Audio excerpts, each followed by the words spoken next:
A paz do Senhor, meus irmãos, bem-vindo a mais uma previsão da lição da nossa revista Atualidade Cristã do Ministério Internacional do Guará. E hoje estaremos estudando a lição de número 12, o título da lição, A Mulher Montada na Besta e a Queda de Babilônia.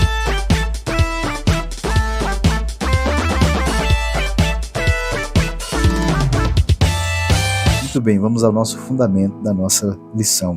Está aqui em Apocalipse 17, versículo 3, que diz assim: Levou-me em espírito a um deserto e vi uma mulher assentada sobre uma besta de cor escarlate, que estava cheia de nomes de blasfêmias e tinha 7 cabeças e 10 chifres.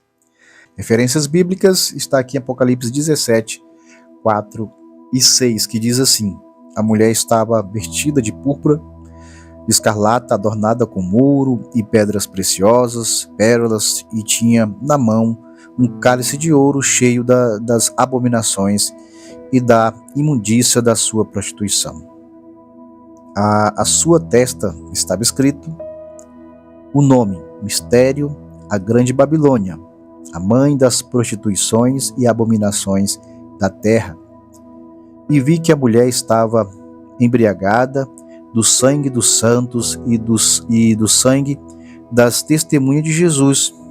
E vendo eu, maravilhei-me com grande admiração. Muito bem. Já quero ser bem assim, enfático nessa lição, até porque é apenas uma previsão, é apenas uma pincelada aqui para você se preparar para a aula. Então aqui divide-se em 3 partes, né? Aqui no primeiro tópico fala sobre a mulher, o segundo fala sobre a queda da Babilônia e as lamentações sobre a terra, e o terceiro fala sobre a queda de Babilônia e a alegria do triunfo nos céus. Começando pela mulher, essa mulher, ela não é, no sentido literal, uma prostituta que vai seduzir os reis, ou o rei, ou que estiver governando, mas vai ser, de uma forma simbólica, uma união ecumênica de religiões, ou seja, uma religião que dará ali um suporte que, na gestão de Satanás, a besta e o falso profeta, será ali aquele que vai iludir as nações, iludir contra os cristãos, contra aqueles que ainda não aceitaram o sinal da besta. Então vai ser uma forma de enfurecer aí, trazer uma fúria muito grande contra aqueles que ainda que estarão aqui e não negarão o nome do Senhor Jesus. Então aqui fala aqui, já no capítulo 6 aqui, no capítulo 17, no versículo 6, diz assim: E vi a mulher estava embriagada do sangue dos santos e o sangue das testemunhas de Jesus. Ou seja, vai haver derramamento de sangue por causa dessa prostituta, ou seja, por causa dessa religião, né, unificada, que vai aí por um tempo uma falsa paz e querer trazer aí uma obrigação, uma obrigatoriedade, querer obrigar as pessoas a seguir somente eles e não seguir ao nosso Deus, ao nosso Jesus, a negar o nome de Jesus. Então, quando fala que ela está sobre a besta, porque ela estará dando suporte aí, e durante esses 7 anos aí de governo que estará a besta, no período da grande tribulação, terá esse apoio aí religioso dessa prostituta, né?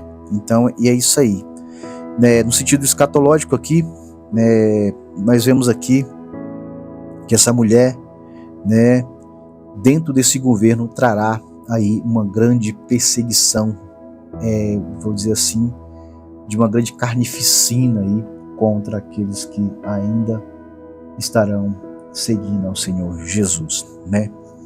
Aí fala também sobre a queda da Babilônia, né? Lamentações sobre a terra. Eu não estou assim entrando em cada detalhe, porque isso vai ficar para o professor na sala de aula trazer com mais detalhes aí. Divide aqui em 3 partes aqui, cada um dos tópicos, mas eu estou fazendo apenas um resumo geral do tópico. No segundo tópico fala sobre a queda de Babilônia, e lamentações sobre a terra. Caiu a grande Babilônia. O livro do Apocalipse não revela a história de forma cronológica.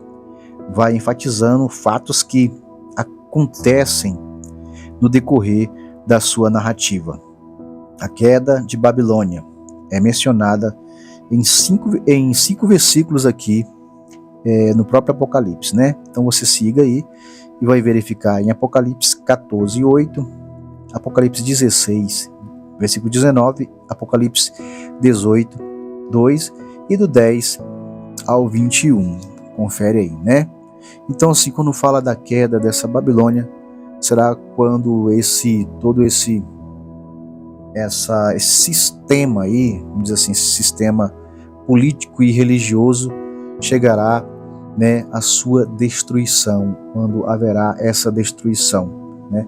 Aqui tem uma comparação aqui do nosso comentarista histórico, né, que fala a respeito do Império Medo-Persa, né, por volta de 536 a.C., né, que isso como um prenúncio do que também pode acontecer no futuro, no período da Grande Tribulação. E não vou entrar nos detalhes do passado, porque eu estou querendo correr para frente do que vai acontecer no futuro. Então, essa queda será a destruição desse sistema, né? E quando fala de queda, a destruição da cidade, ou seja, essa cidade que será ali como uma sede, digamos assim, um centro, onde estarão ali os governantes, os governadores, né? A besta, o anticristo e o falso profeta, né? Com esse sistema religioso, ou seja, a prostituta, que estarão ali, que serão destruídos, né? Claro, durante esse tempo vai haver choro, vai haver lamentações, muitos que vão com seu comércio aí de coisas erradas, prostituição, tudo aquilo que agride ao Senhor, irão chorar, irão sofrer aí nessa queda, tanto financeira como moral, e também a destruição literal, no sentido literal. Aqui no nosso capítulo, no nosso tópico, na verdade, de número 3, fala sobre também aqui a alegria e o triunfo nos céus, né? As bordas do Cordeiro, aqui no primeiro subtópico. Do terceiro tópico fala assim: João ouviu grande voz de adoração a Deus pela vitória sobre a grande prostituta. Vai haver, né, aqui grandes vozes aqui de adoração sobre a vitória pela grande prostituta, ou seja, a queda desse sistema falso religioso que virá para tentar oprimir e tirar sangue daqueles que ainda não negaram o nome de Jesus, né? Os 24 anciões e os 4 animais também adoravam a Deus. Apocalipse 19:4. A adoração era intensificada pela voz que vinha do trono. Apocalipse 19:5-8. A alegria era imensa devido à chegada das bordas do Cordeiro. Que alegria, né? Será quando acontecer isso aí, a vitória sobre, né, todas essas tribulações que os cristãos que irão conseguir vencer e não negar o nome de Cristo. A alegria era imensa devido à chegada das bordas do Cordeiro, né? Isso representa a união definitiva da noiva, ou seja, quem é a noiva é a igreja, quem é a igreja é a união dos crentes, isso, né? Então, assim, com o seu noivo, e quem é o noivo? Com o seu noivo, que é Jesus Cristo, né? Que vai haver esse encontro aí da igreja com o Senhor Jesus Cristo, que vai receber ela, que se vestirá de linho fino, que são as justiça do santo. Quando fala de linho fino, representa a justiça dos santos. E João ficou tão admirado que se prostrava diante do anjo, mas o anjo lhe diz que ele deve adorar somente a Deus. Isso aqui traz aqui até a refutação daquelas religiões que adoram anjos, né? Não somente a Deus. O próprio anjo aqui falou para João, aqui no momento que estava vendo ali, se maravilhou, que devemos adorar somente ao nosso Deus, né? Que possamos estar preparados, né, cada dia para ter esse grande encontro com Deus, né, nas bordas do Cordeiro, e eu sei que será uma festa muito grande naquele dia, né? Na parte 2 do tópico 3 fala sobre um cavalo branco, né? João tem a visão de um cavalo branco e o seu cavaleiro, fiel e verdadeiro, que julga e peleja com justiça. Apocalipse 19, 11, né? Que representa Jesus, que tem olhos como chama de fogo, né? Ou seja, onisciente. E sobre a cabeça, muitos diademas, ou seja, o governo total, todo o poder dele, todo o poder é do Senhor Jesus. E um nome que só ele sabia, né? Ou seja, a experiência espiritual inédita, Apocalipse 19, 12, e vestido de uma veste salpicada de sangue, né? Que é o sacrifício da cruz, com o nome, ou seja, a palavra de Deus escrito, né? Ou seja, que representa as escrituras, e seguia os exércitos celestiais, os anjos, e da sua boca saía uma aguda espada, e em suas vestes, né, uma coxa, e está escrito: Rei dos reis e Senhor dos senhores. Jesus venceu a morte e o pecado e Satanás, e reina eternamente, ou seja, todo o poder é do Senhor. Pode vir reino da besta, pode vir reino com Satanás, com falso profeta, com prostituta, com seja lá o que for. Nós sabemos que não existe ninguém maior do que o nosso Jesus.